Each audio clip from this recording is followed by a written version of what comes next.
Olá, família universitária. Olá, Jardim 1. Vamos continuar no coordenação motora finas e vamos trabalhar pinça, continuar na pinça ainda.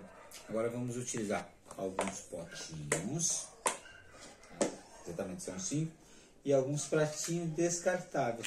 Marcelo não tem um potinho descartável, posso usar tampa de topoé, estampinha de topoé pode usar. Vai estimular a criança a fazer a mesma coisa. Eu vou fechar minha mão e vou tentar equilibrar em cima. Viu que tamanho eu usei? Tamanhos diferentes de potes para estimular a criança. Então vou colocar distâncias diferentes, que ela vai ter que estender o braço, mas encurtar, mas ou subir mais o braço, descer. Vou colocando. Ah, foi muito fácil. O que você vai fazer? Tirar, pedir para a criança tirar agora todos.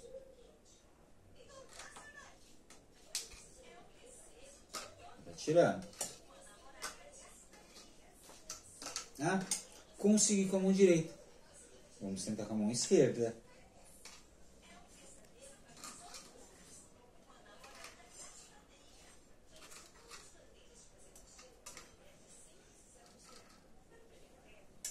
Vou colocando.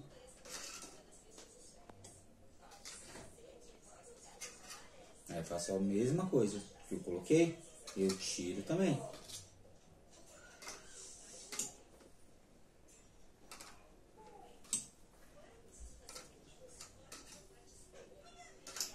Tirei. Então, com isso eu vou estimulando cada vez mais a forma da pinçada da criança. Então, eu espero que a mamãe filme, tire foto e mande para mim. Até a próxima aula.